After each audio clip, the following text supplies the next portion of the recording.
What's up and welcome back to Kind of Funny Games Daily for Wednesday, October 13, 2021.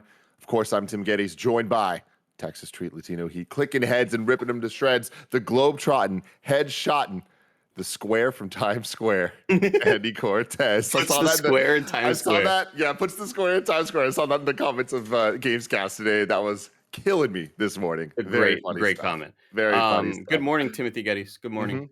It's How a are good you day to feeling? be here with you. I'm feeling great. Some of us not feeling so great. Blessing lost his voice, so I have to throat pop in stinks. here last minute. He prepped the show, so we're going in just totally blind here, Andy. Me and you. Okay. A brand new adventure. It's a whole new world to be in, a whole new way to see. But you still got to catch them all to be the best that you can be.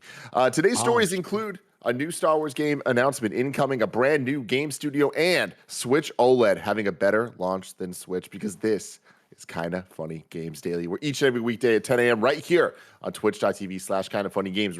We run you through all the nerdy news you need to know about. If you're watching live, you can correct us when we get stuff wrong by going to kindafunny.com/you're-wrong. Or if you don't want to watch live, you can watch later on youtube.com/kindafunnygames, roosterteeth.com, or just search your favorite podcast service for Kinda Funny Games Daily, and we will be right there for you. If you wanted to get the show ad-free, though, you got to go to patreon.com/kindafunnygames, just like our Patreon producers, Pranksy and Black Jack, have done. But if you don't have bucks to toss our way that way, it's cool. You're out there buying video games, and if you're buying video games on the Epic Game Store, make sure you're using our Epic creator code, KindaFunny, and that'll help support us without costing you any additional dollars, even if you're getting the V-Bucks, if you're getting the, what are Rocket League dollars called, Andy? Rocket Dinero. If you got any of those Rocket Dineros out there, you can throw them our way. That would be fantastic. A little housekeeping for you. This week's episode of PS I Love You XOXO is up now. Our Gamescast is up now. We talk about our experience with Metroid Dread. I have now beat it. Tam got a lot further. Of course, Tam joining us. That's a fun thing on the Gamescast. And Andy and Barrett giving their impressions with pretty much their first Metroid games. So that's very exciting stuff. Tomorrow, The Blessing Show returns as a YouTube premiere. Tune in at 9 a.m. Pacific time on youtube.com/kindafunnygames as we break down what's up in what Bless keeps calling a very loopy episode. You ready to get loopy, Andy? Oh, it's one of them. It's one of them. I know what he's doing. I can bet what he's doing. Yeah. Today we're brought to you by Purple Mattress, Demon Slayer, and Raycon, but we'll tell you all about that later. For now, let's begin with what is and forever will be the Roper Report. It's time for some news. We have 7 news stories today. Baker's dozen.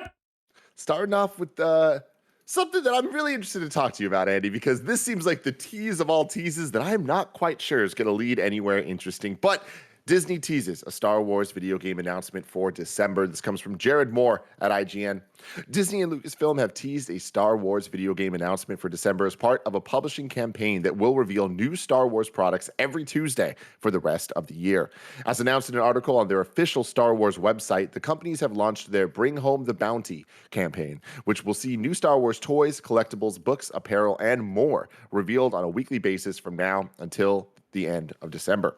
Disney's given fans a glimpse into what they might expect from potential announcements across the campaign through an interactive poster on its site. Each week on the poster details different characters and memorabilia from across the franchise. However, on December 14th, Disney has instead opted to lead with the image of a gamepad, hinting that there may be a new Star Wars game announcement on its way. Kev, can you bring up this image here so that we can look at the calendar that they are referencing? Yeah, give me 2 seconds. Do your thing. I hope they are all Funkos. All of them. Just all Funko Pops. Even the game, just like the Gears Funko game. Here's a gamepad. Here's a gamepad for Funko. Bam. All right, so there we go. So we're seeing all the different weeks, starting week 1, week 2, week 3 with like familiar characters. But if you go down to week 10, Kevin, there you see it.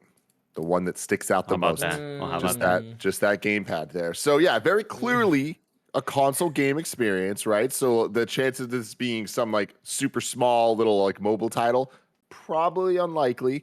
But this doesn't necessarily mean it's Jedi Fallen Order 2. It definitely could be, especially keeping with the Bounty Hunters theme, maybe like DLC or some update for that Star Wars Hunters game. Is that what it's called? That's on Switch. And if I'm being honest with you, Andy, is that game even out yet? I don't know. I don't think it is. I don't think it is. That's the Okay. one that I see John Drake always kind of tweeting it because he works, obviously, that's one of his products. But I've seen him talk about Star Wars Hunters. And I think that's just kind of a smaller title that I don't know if they would necessarily, I don't know if it would necessitate a tease in this way. Mm-hmm. But again, does a Funko action Pop? figure of the trash can robot on November 30th necessitate a tease?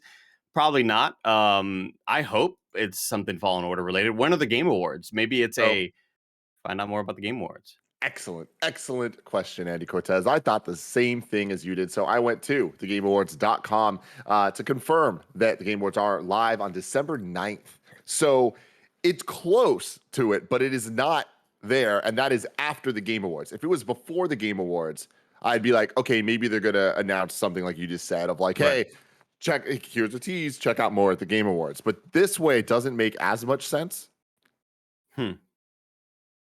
Yeah, I'm not super. I don't really necessarily know what it means. What I'm most annoyed by right now is that the Game Awards kerning between the AW and the A letters really off, Tim. Really, really off. Yeah. This is kind of a bummer because I was really hoping that the dates kind of fell perfectly in line, and we are going to see. I mean, maybe it's a better look at Ubisoft's game. Maybe it's. Is that too early to say? I imagine, yeah. I mean, it's interesting to look at Star Wars games as a whole right now because we've had them with the EA license for so long that we kind of have an understanding of the cadence of when those games are coming or not coming as they get canceled. But then now that it's kind of like branching out a little bit, and there's like you get a Star Wars game, you get a Star Wars game, we're still in that transition period of like really being able to see the roadmap of getting consistent Star Wars titles just that are nonstop happening like back in the PS2 era of games that like we just kind of expected, yeah, there's going to be a bunch of Star Wars games. And there are now enough announced that it feels inevitable that we're going to hit a similar kind of pace at some point with these announcements. But we have things like The Hunter. We know that Jedi Fallen Order 2 is going to happen at some point. I don't think there's a chance that either the Game Awards or whatever this is that. And especially with KOTOR remake being announced so recently, like that is a huge Star Wars announcement. Like debatably the biggest Star Wars announcement you can possibly make in the video game world. So I don't see them kind of going that hard this soon without more to show on some of the other projects, especially because the massive game from Ubi that you're talking about still to me feels a ways away. Like that seems like a maybe we'll see first hints of it at Ubisoft Forward around E3 next year. Maybe some stills or some concept art. I mean, in an ideal world, if I'm praying to Jesus at night, our Lord and Savior, and I wake up the next day and it's like, here's a rundown of everything the Star Wars games are doing. Here's a quick kind of tease of like, this is what Respawn is working on next. Check it out. It's a tiny little tease. I don't need anything to kind of hold me over. I don't need anything like really meaty and a gigantic meal, Tim. Just a little just a little tease, Yeah, just the a little tiny crumb. teases, man. Yeah, it's interesting too. Like thinking about this, like what do they call them? This whole thing, the bounty hunter, or something. Bring home the bounty campaign. Like it makes sense. We know that this is leading into Book of Boba Fett coming out at the end of this year, at the very end of this year. So it makes sense that they kind of align a lot of the campaigns and wherever that Hunters game. Hold on, I want to look this up because like if the Hunters game were to come out that day or something, that would make a lot of sense branding wise. Hunter's game is just initial release date 2021. I mean, they're running out of time, right?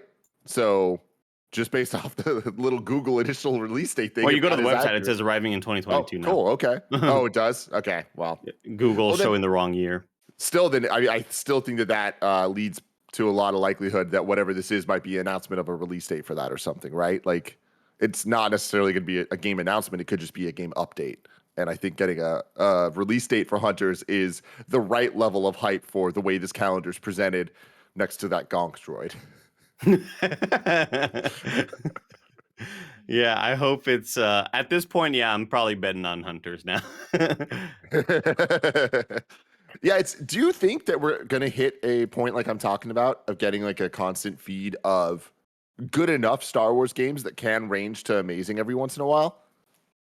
I don't know about this Hunters game. This Hunters game seems like it's kind of you have to have a game in that space that exists in that sort of mobile space. Um, but if I mean, Respawn sort of broke the mold. Respawn showed that you can.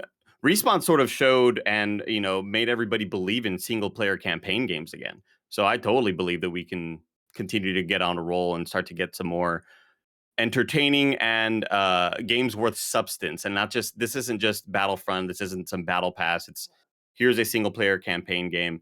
Um, I I noticed something interesting that kind of has to do a little bit with Ubi and Massive or whatever, but their Avatar game is a first person shooter. Did you know that? I did not know that. Yeah, if you go, Hmm. I believe if you go to their website or if you kind of look at there's some sort of press release that says like, the new Avatar game is a first person action game or something like that, which kind of threw me off because what if, I mean, we all assumed it would be a third person thing. We all assumed that it would be sort of Vision.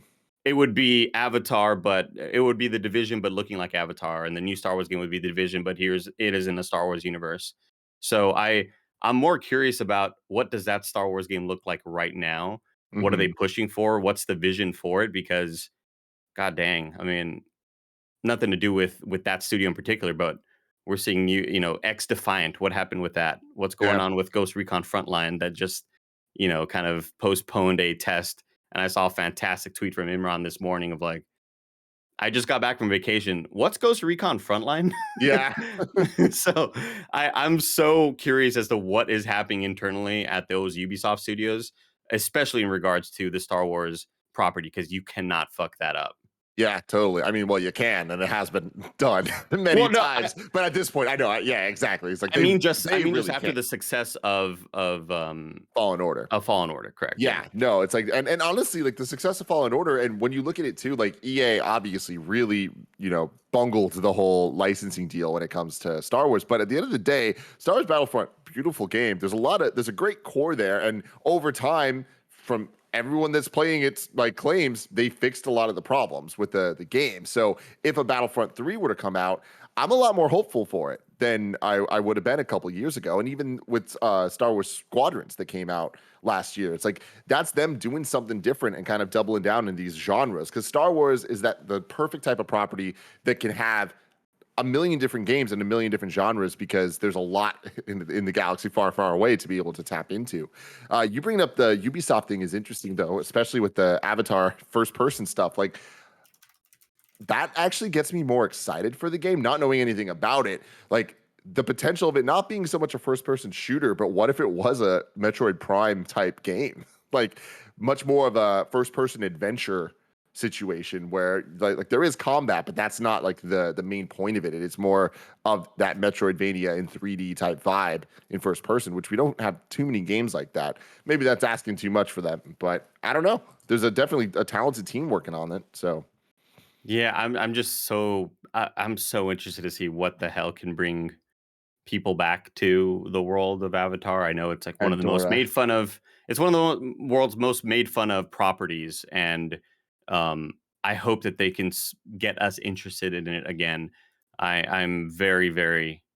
Uh, I don't know. I'm not feeling too confident, to be honest with you. Yeah. I love the way you said that. It's all riding on Andy's confidence. I feel you though. It's going to be an uphill battle for them to sell Avatar as an IP next year. Like it's just been so long, but we got the new movie coming out next year, hopefully, like at least what they're saying. So it's like, I do think that Avatar is going Dude, that's to not be as irrelevant as it feels right now, where it's like, what the fuck? Why are you making a game now? That's weird. But I think that at some point it's gonna be like, oh, okay, cool. This all makes sense. There's like cross promotional shit going on. But even then, I Did you don't. say the movie's next year? Yeah, the end of next year. Shut the fuck up! Wow. Yeah, December 16th. Oh my god, I can't believe that we're kind of it's this not. close We're in to the it. end game now. No Yeah. way. No way. Announcing it right now. Avatar in review. It's happening, baby. James Cameron, it's not too soon to kind of cut. It's not too soon to cut it off. Cut your losses. Cut your losses. Moving on to the next story here. There's some breaking news that just came in, and Andy, I'm sorry to have to tell you, but it's not too bad. Solar Ash being delayed. This comes from Heart Machine HQ officials' Twitter account saying we are delaying release of Solar Ash until December 2nd. 2021. Heart Machine and Annapurna Interactive have decided to delay the release of Solar Ash until December 2nd, 2021. We want Solar Ash to shine, and we need a bit more time to get the last pieces of polish and bug fixes into the game while still navigating this global pandemic as a highly dedicated team. The short delay will help us get there. Thank you for understanding, and we'll see you in the Ultra Void soon. How much do you love Ultra Void, Andy? Ultra Void is just, I mean, god dang, that's such a good little phrase right there. To just a little 1-2 punch, Ultra and Void. I'm always worried about delays this short, but based on what I saw, it does seem like this game is pretty much done, and at this point, it is going to become just a lot of finalizing and kind of making the game not as buggy as it can be at launch. Yeah, the short delays always kind of worry me because it's like, what can you legitimately get done in that short amount of time without kind of making your workers do a lot of crunch in those final few hours leading up to hitting that launch button. But I don't know. I'm confident in that studio, and I'm confident that they are far along enough that they're just like, yeah, it's just, we got to tidy up the place a little bit. Let's just, Yeah. you click the button that says fix the bugs, and then it works.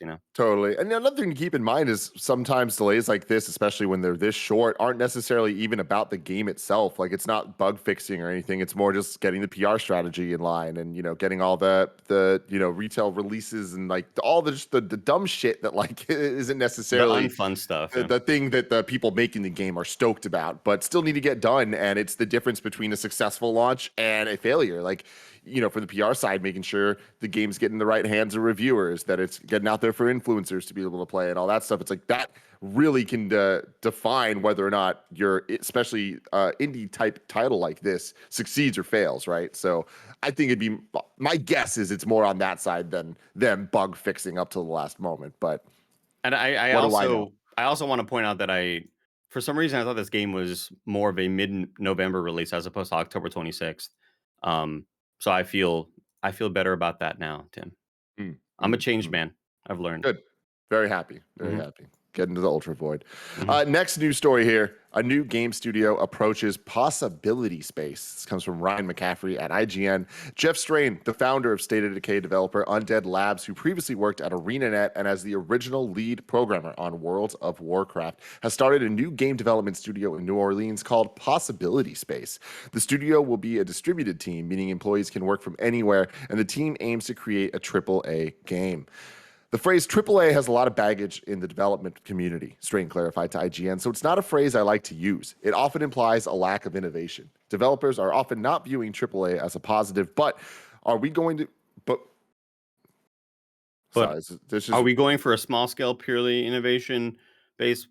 Got it. Got it. Is he Cool. asking a question right there? Yeah. But are we going for a small scale, purely innovation-based attempt to capture a niche market, or do we have big, ambitious goals and the resources to match those big, ambitious goals? I can tell you it's very much the latter. Now it all makes sense. Mhm. Strain said the move is due in part You're a to a changed need man. for some creative renewal, but primarily motivated by family. I've been getting to a point where my family needed me, he said, and my wife's family needed her too. There are a lot of forces around that drawing us back, he emphasized. However, that he's also incredibly proud of the games he and the team built at Undead Labs. State of Decay is still on its way to achieving its ultimate vision, he said, referring to the upcoming State of Decay 3, and he's nothing but kind words for Microsoft on his way out of Undead Labs, which Microsoft acquired in 2018.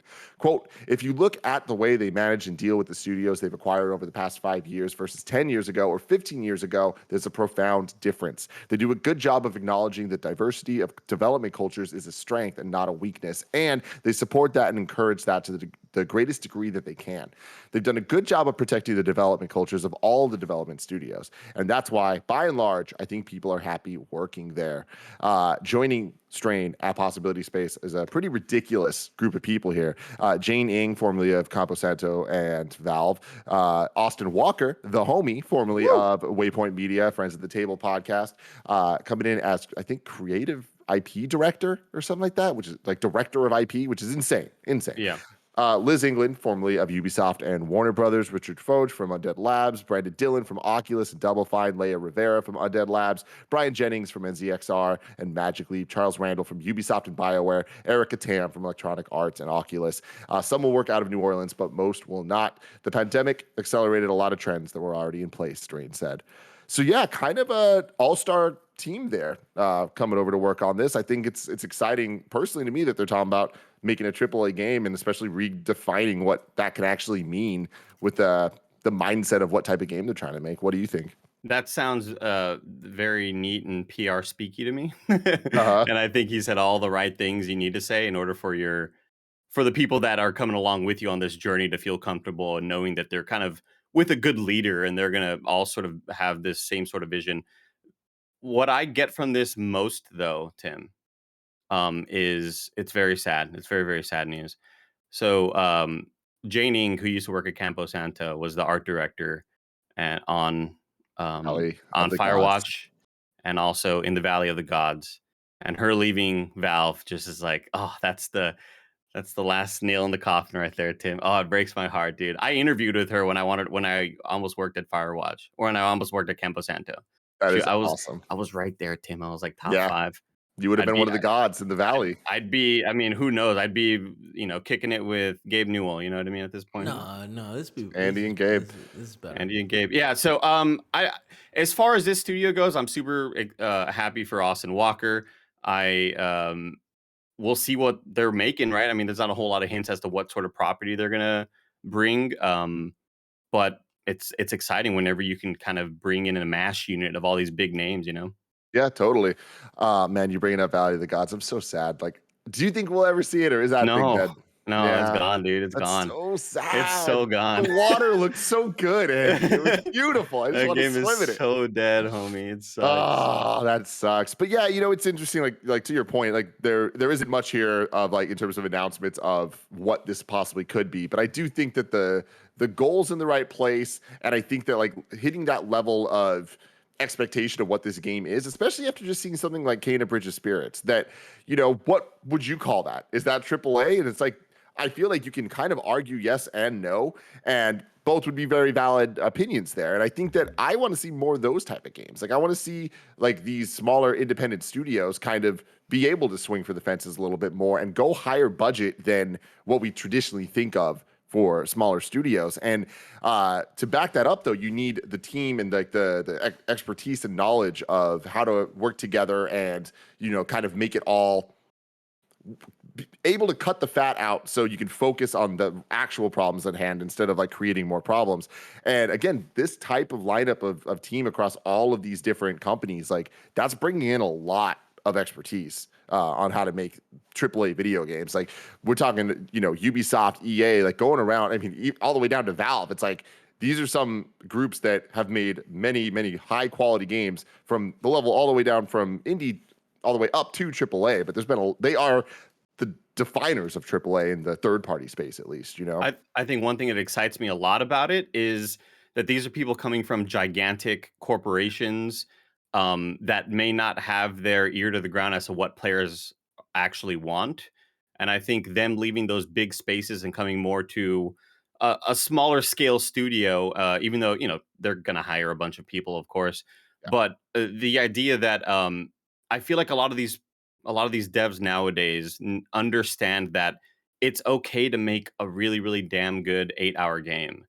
And we don't have to strive for more. And it's all about, it's less is more. We want quality over quantity. You don't need to give us a 30-hour campaign in order for us to feel satiated. And if you're going to stretch it out and have a bunch of filler in there, that's largely going to be a detriment towards your game. So like I feel like a lot of these devs nowadays, especially with all these people leaving these, again, a lot of these devs are leaving Ubisoft. They are leaving EA. They are leaving Valve, and they're coming to a place where I feel like they can kind of control their narrative a bit more. Yeah, dude, absolutely. In comedy, there's the type 5. Just give us the solid 8. That's all that we want for the video games, right, Andy? Me and you, hand in Absolutely. hand, playing these 8-hour video games. We'll bust them out one after the other. 15 hours most, right? 15 hours at max. 15 hours with collectibles. You know what I mean? Yeah. That's you back and try to explore and have some fun, man. Oh, I what a say world. that, but What a dream.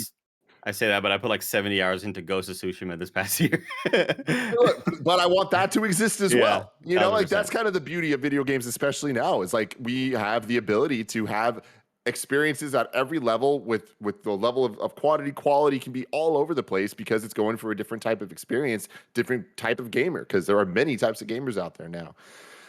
Moving on to the next story here.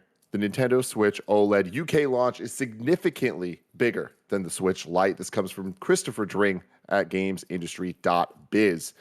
Nintendo Switch OLED has got off to a strong start in the UK. Last week, it was the 14th biggest week for Switch console sales in the UK since the machine launched in 2017. All 13 higher positions are during the peak Christmas and Black Friday sales periods or the launch week of the Switch itself, which is the fourth biggest week overall. So that's key info there. It makes a lot of sense. Like, we haven't even hit that point. I wonder if we get the supply up to be able to reach the demand. I doubt it. It comfortably outperformed the launch week of the Nintendo Switch Lite in 2019, which ranks as the 57th biggest week for Switch. That's crazy. Like, hold on, let's stop there for a second. The 57th biggest week for Switch, and the Switch Lite did well. So that just means that there are so many months that the Switch is just fucking dominating. The Due Switch to is Black just Friday on a or sales. run. It's on Yeah. a run that we've never seen before, Tim. This is crazy. Absolutely. The Switch Lite was a slow burner for Nintendo. The Lite version currently represents around 20% of total Switch sales since it launched in the UK. The OLED version of the Switch accounted for 70% of all Switch sales last week. And after just 1 week, the new edition accounts for 7% of all Switch UK sales during 2021. The biggest week for Switch in the UK was during Black Friday 2019, followed by Black Friday 2018, and then Black Friday 2020. That's interesting that even with all this pandemic stuff, even with all the chip shortages and production issues, that Black Friday 2020 is still the third biggest week. Well, I mean, they were on sale for 50 cents off that week, Tim. It was a big Nintendo was like, you know what? We're going to give it up for We're our helping you community. out. Yeah. Yep. The Switch OLED launched alongside the new Metroid Dread game, which is the highest grossing launch for a Metroid game in the UK chart history. Any of this surprise you at all? I mean, well, first off, it must be nice to have a Switch OLED, must be nice to actually have it in your hands. And, for all of y'all that were right there to pre-order it immediately, I wish I could relate. Oh, wait, I was there. I pre-ordered it immediately, Tim. Mm-hmm. Where is it? God, Sacramento. it's fucking like, oh yeah, you'll get it by Wednesday. Okay, first off, it's like a week after it comes out, and it's in Sacramento this morning. I'm not getting it this morning. I'm not getting it today, Tim. Anyway, that's neither here nor there, Tim. So with this though, numbers I always really love talking about when we're talking about the Switch here is looking at this list of best-selling game consoles on Wikipedia, and currently we got the Nintendo Switch coming in at the 7th highest selling console of all time at 89 million, with the Wii the next above it at 101. And then it goes PlayStation at 102, PlayStation 4 at 116, the Game Boy family at 118, the DS family at 154, and the PS2 at number 1 at just over 155. Where do you see the Switch ending up? Gosh, dude, I just think about what if they could keep up with demand. That's like sort of the unknown quantity that I always kind of think about is like, what if there were Switches to buy throughout all of the pandemic and they weren't in such short supply. We know Nintendo, we know they love their iterations. We saw 94 different versions of the 3DS. I think the Switch name will keep on going for another 6, 7, 8 years. No, probably longer than that, honestly. And it's going to have different versions of itself, and we might get that upgraded version. We might get another upgraded version in the future, Tim. Who knows? I see it. What was number 2 again? Number 2 is the DS family at Yes. 154. It's when you say it's the family thing. It's the family thing. And at the end of the day, it will be the Switch family, right? Like I'm willing to bet that the next Switch we get, like that we will get some type of Switch Pro that is semi-backwards compatible to some extent, and it's going to count as the Switch family. Like, we're not going to get the Switch 2. It's all about family. It's all about family, man. Because like the same thing, Game Boy and Game Boy Color, like there were Game Boy Color games that were not playable on the Game Boy, and I think that at some point that'll be true on the Switch as well. But Nintendo, with this install base, they know what they got. They're just like, hey, like I can imagine Nintendo at some point just adding 4K tech to be able to play like all the games, and just being like, cool, we're never really going to go past this in terms of like the tech behind our games. Like they're Nintendo games, and that's what they are. Yeah. God dang, I don't know, man. I think at the pace that they're still going, they're still selling like crazy, even with the demand being not super great for consumers. Well, not demand, but the supply not being super great for consumers. I think it will beat the DS family. I don't think it'll catch up to PS2. Well, I mean, if it does one, it's going to do the other because the DS family is at 154 and the PS2 is at 155. I think they cut it off immediately, Tim. I think It's like they're like, out of respect to the PS2, they're yeah. like, "Yo, you were the first DVD player most people owned. We got to respect that shit." God, do you think about? I always think about that all the time. I think about like, Right? Dad, we can have a DVD player if you just give Yeah. me this. Like, What to sell? What to yeah, sell? Yeah, it's interesting. I think that it's definitely on its way to outpace the Wii. I think that you're right. If it weren't for the state of the world, I do think it probably already would have outpaced the Wii. I do think that there's a lot of people that Nintendo knows are going to buy multiple iterations of the console, whether it's for themselves wanting different experiences. Like you bought a launch Switch, but you want the light for the portability and you want for the extra portability and you want the OLED because you love that, or one or the other, or you're buying it for your family or all this stuff. Like Switches are the type of thing people can buy multiple of, and I think Nintendo's going to want to keep that going for as long as possible. it's Because we're also already 4 years in. it's also super wild to me that I think like the Wii, one of the biggest selling points was the fact that it came with Wii Sports, and that's an included game, and you don't have to worry about buying a new thing. You could just get the console, and it came with it. And the idea that the Switch doesn't do that, aside from bundles that they are making specifically of this. Mhm. This is the Mario bundle or whatever the hell. Um, I think that's crazy that it's still selling that well. But I think by this point, also the general public understands video games a lot more, and Totally. by this point, all the young kids that were gamers have disposable income now, and now they are buying their own consoles. So Yeah. this is wild, yeah. It's wild. And what's really interesting, you bringing that up of like, yeah, more people know about games now and are aware and understanding of how they all work, which is why looking at these numbers, the thing that stands out to me most is the original PlayStation coming in at number 5 at 102 million units sold. Like, that's crazy. Like, that definitely represents a shift in the culture of video games and like what that meant to go from the Super Nintendo era to the next gen. Like, the N64 is way down there at 32 million. I think a lot of that is also just how long it was around for. Also, I Mhm. think with the original PlayStation, you're so right though. Like the idea that Nintendo is sort of this household name when it comes to video games, and the first PlayStation could have easily been the Tiger Electronics thing or whatever. It could have just been the sort of side hustle that one corporation is making, and then it just never goes anywhere. The fact that it is sitting at number 5 is pretty crazy to me. Yeah. Yeah. I mean, it's crazy to look at even the same gen there of Sega Saturn, N64, and PlayStation. PlayStation at 102, N64 at 32, and then Sega Saturn. Guess, Andy. Um, 5. 9 million. Oh God. But it's more than the Dreamcast. Oh no. Oh, that's gotta hurt, dude. Oh my gosh. That's really, really bad because I don't And really less than the Vita. because like here's the thing, I don't see a whole lot of people championing the Sega Saturn. Mhm. It's mostly the Dreamcast that sort of has, your Speed Racer is a good movie type fans, Totally. Like So true. Hey, So true. hey, hey, You nailed hey, it. let's chill out, all right? No, that's a good point. But I mean, another thing to keep in mind about Dreamcast and by extension Saturn is they both had extremely short shelf lives. Because Huh. like the Dreamcast kind of came out early, a year earlier than the PS2, right? So that cut the Saturn's life cycle off early, So and then sad. Dreamcast, the dream died pretty So pretty sad. soon. The the Uh, the dream was cast into fire, but it had that little memory card that had the screen on it. Come did on now. it did? Before we talk about our next story, let's talk about our sponsors. This episode is brought to you by Purple Mattress. Picture this. You're in bed ready for a good night's sleep. It's hot, you're sweaty, your neighbors are causing a ruckus, so are the cicadas who emerge from the ground after 17 years of getting ready to mate, scream, and die.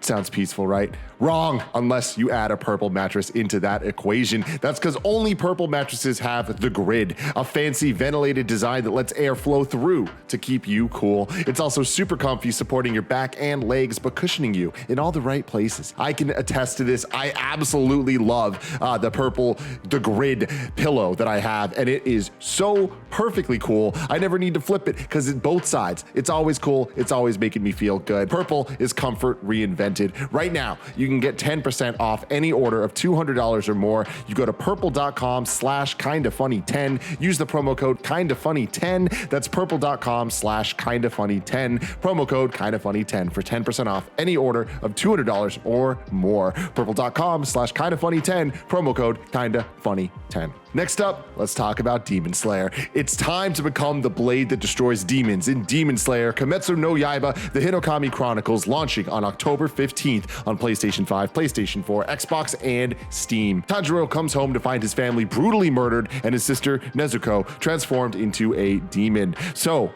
Tanjiro does what anyone would do, vow to become a demon slayer to restore his sister's humanity and kill the demon that massacred his family. Duh. Based on the anime of the same name and the box office hit, the Mugen Train arc, this game's adventure mode lets you relive the most memorable moments and battles. There's also a versus mode where you can choose any combination of two characters to face off. With exhilarating gameplay and a whole bunch of skills and characters from the anime, rise up to become the strongest of the demon slayers. Pre-order Demon Slayer Kimetsu no Yaiba, the Hinokami Chronicles to unlock 2 bonus characters and get early access to the game. To pre-order, go to the link in the description. Finally, shout out to Raycon. We can't control the vibes of the world around us, but with a pair of Raycon wireless earbuds, we can at least control the vibes in our heads. Cool Greg's training for a half marathon. He's been getting his run on. He's been working out using his Raycons. He's been loving them. Whether you use them to get hyped, to relax, to work, or work out, Raycons are about to be your new best friends for on-the-go audio. The new everyday earbuds look, feel, and sound even better than ever somehow, and are still half the price of other premium audio brands. Raycons are sure to impress you before you even turn them on with their new and improved look, feel, and optimized gel tips for flawless in-ear fit. The coolest thing is their new awareness mode for when you need to listen to your surroundings instead of your jams. Right now, Kinda Funny Games Daily listeners can get 15% off your first Raycon order at buyraycon.com/KFGD. That's buyraycon.com/KFGD to save 15% on Raycons. BUYRAYCON.com/KFGD.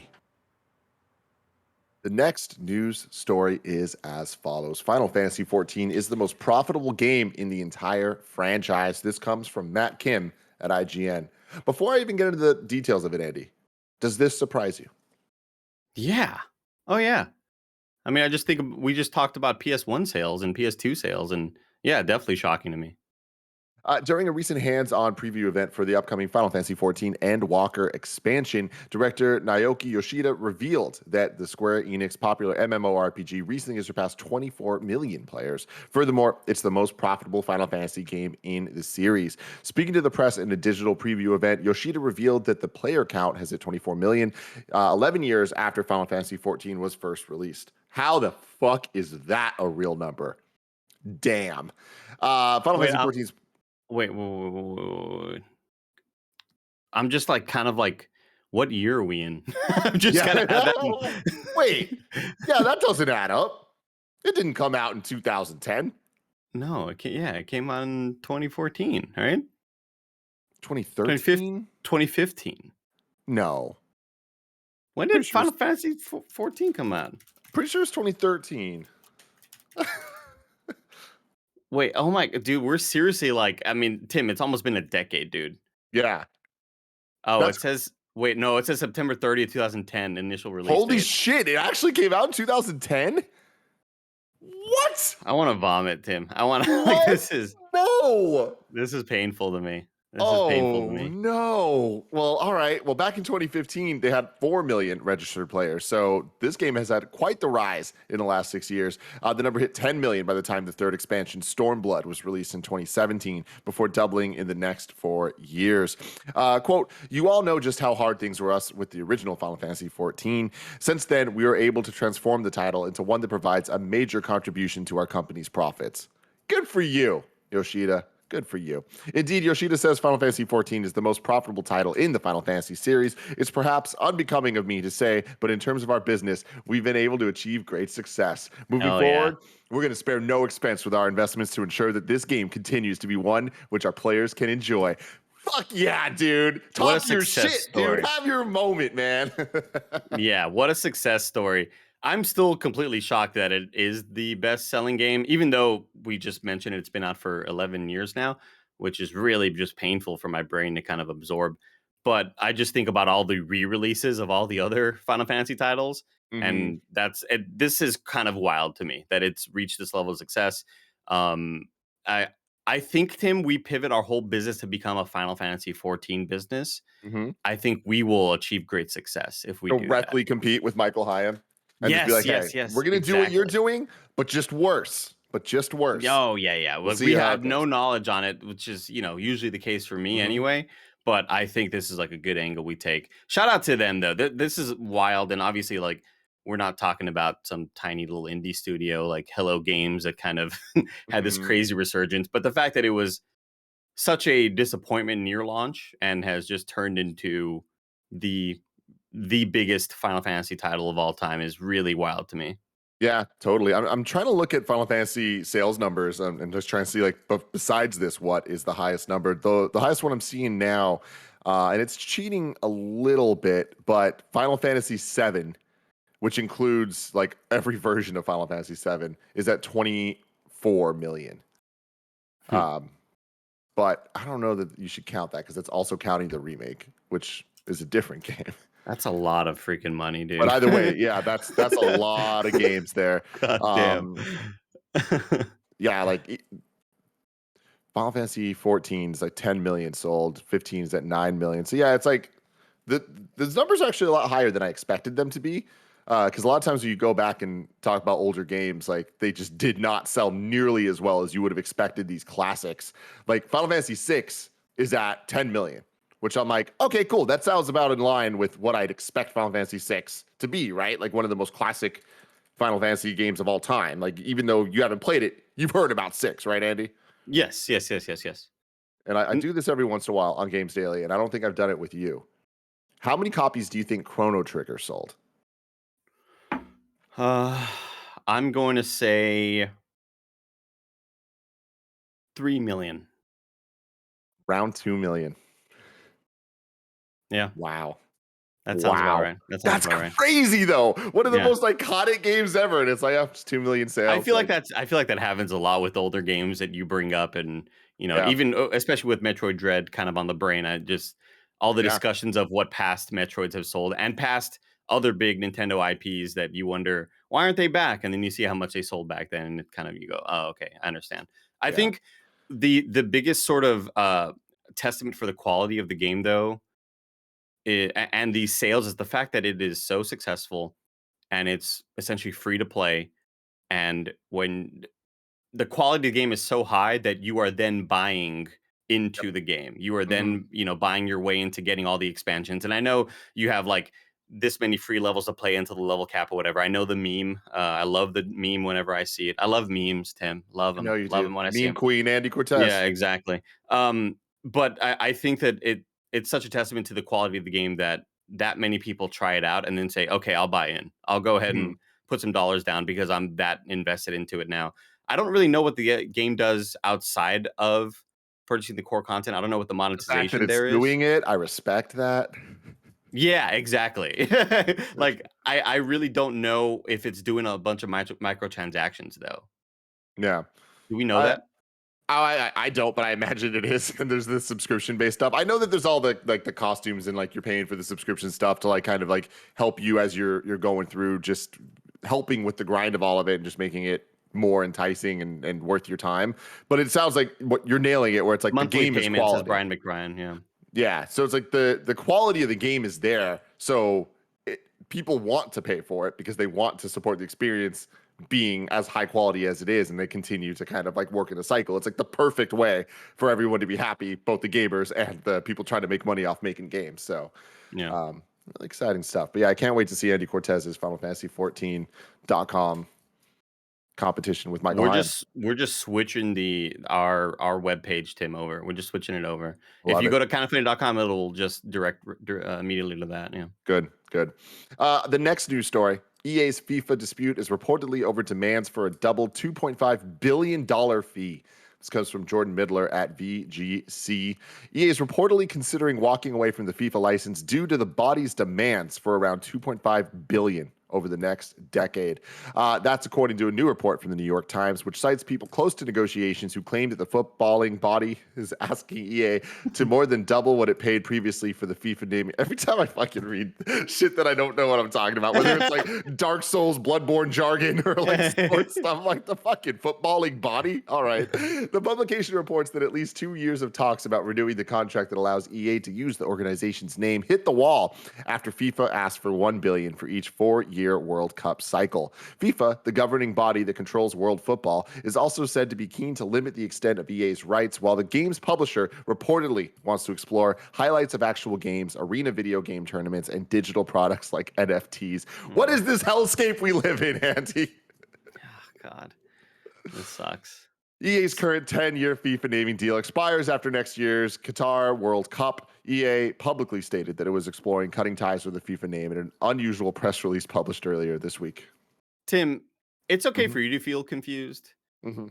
I am thoroughly confused by a lot of what FIFA is and how they operate.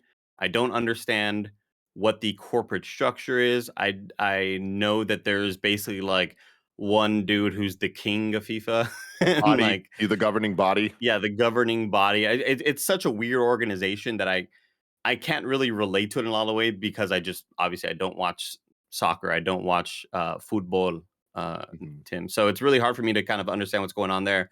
I understand what's happening in the NFL and the NBA and Major League Baseball, but FIFA is this sort of weird kind of thing that I need to learn more about because I am a sports fan.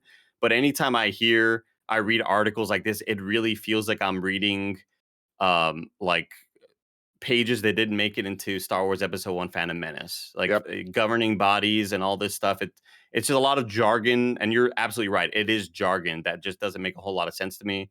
Now, what makes me just most sad is that digital products like NFTs, like stuff like that, just kind of hurts my soul to read when it comes to video games. I went to FIFA.com to see if I could make sense of it, and the top story is Hungry Denmark find recipe for success. So there's that. Okay. Federación Internacional de Fútbol Association. There we go. Okay. There we go. 2.5 billion. A lot of dinero, Andy Cortez. Crazy. We've been talking a lot about this the last couple of days on Games Daily about like, does it really matter at the end of the day? Like, what if they change it? Because the rumors are they're going to call it EA's FC, which stands for Football Club. Yeah. Yep. Mm-hmm. Did you know that? Oh yeah. 100%. Did you? No, I don't think you did. Not a chance. Yeah, no chance. Fucking hell. But anyways, they might do that. We'll see. Because 2.5 billion is a lot, but they were already doing 1 billion every 4 years, but they didn't like that. So that's complicated. What with the 2.5? No, I guess 2.5 billion would be for the next decade. We'll see, man. I don't really know. It's a cash count. I really feels like that's that side of the operations. Like it feels like a crime. Like I feel like there are shady going on. I feel like there are crime bosses kind of behind whenever I read articles about this stuff. But like, wasn't there like there was a huge scandal where there were a bunch of people getting paid off and shit like that it came out, was it last year or like 6 months ago? Kevin, I feel like we've already been talking out of our ass, and I don't know if we need to add scandal. We don't need to add scandal to our no, but it was ignorance. Like enormous scandal. Like it was all over. It doesn't matter. It's very mob-like, and a bunch of people got fired. Yep, the president was arrested. President was Platter? arrested. So there we go. There we go. Moving on to the next story that we Yeah. can speak Please, to. God, move on, Tim. Jesus. PlayStation celebrates 5 years of PSVR. This comes from Isabel Tomatis at PS Blog. Today marks the 5th anniversary of the day PlayStation VR was introduced to the world, and we want to take this moment to thank all of our fans and our talented development community for embracing the platform and supporting PSVR through the years. It's amazing to see how virtual reality has really established itself in the past 5 years as the platform for gaming, and we're pleased to have PSVR play a big role in VR's growth.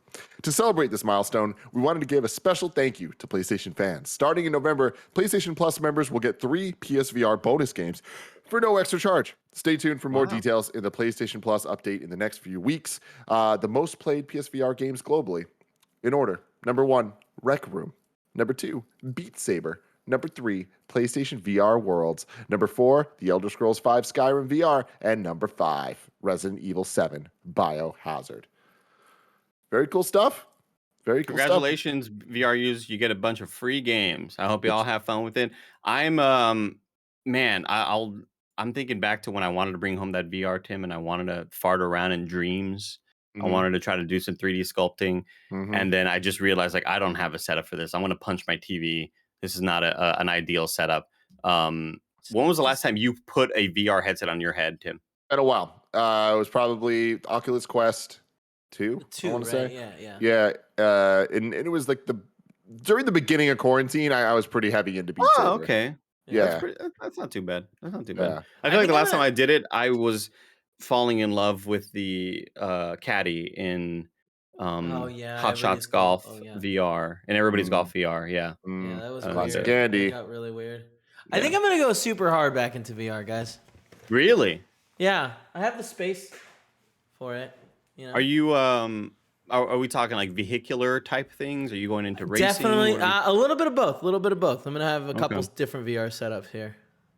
A couple different. Oh, yeah. Well, we gotta get you. I have 3 in my shaker. house. We gotta get a butt kicker for your VR chair.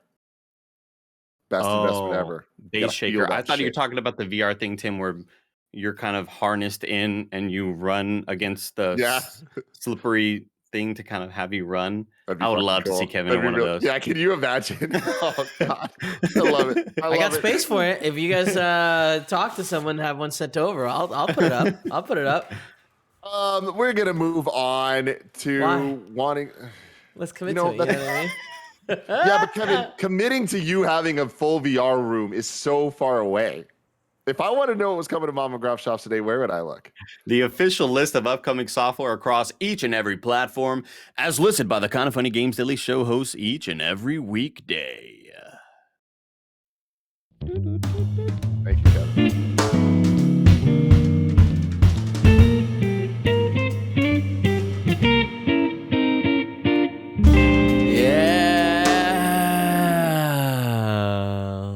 Big Damn Hero in the chat says it's called an omnidirectional treadmill. Get it right, Andy. No, Fuck, dude. Let's go back to the ultra voids and our omnidirectional treadmills, Andy. Let's go for it. What's up, Kev? We wouldn't be doing that. That's too much. That's too much. Out today, we got Critadel on Switch and PC. We got Immortus Tempest on PS4, Xbox One, and Switch. We got Caddy and Batty, the Spirit Guide, on Xbox Series X and S and Xbox One. We have Illumione on Switch and PC, Starlight Alliance on Switch, Gladiator Guild Manager on PC and Mac, Midnight Protocol. Oh, fuck yeah, on PC and Mac. We have a good day for dope words here, Andy. Omnidirectional Treadmill, Ultra Void, and now Midnight Protocol. When you said, oh, yeah, I was like, either Tim loves this game and is really excited it's finally out, or he's stoked about the combination of words Midnight and Protocol. Yeah, it's just so easy to get me. It's like Proxima Midnight, yeah. It fucking is, dude. Is there any cooler name wasted on a character in the MCU? I don't think so. New dates for you. Ubisoft has indefinitely postponed the closed test for Ghost Recon Frontline. So there you go, Andy. What's going on? What are wait. What about Obsidian Black? Like, wasn't that his name? Cole Ebony Maw. Ebony Maw. Yeah, Cole right. Obsidian. Who was the last one? There's one we're missing. Oh, Jasper. Jasper. Yeah. Jasper Higgins. Corvus Glaive, missing link in the Corvus chat says. Glaive. There we go. There we fucking go.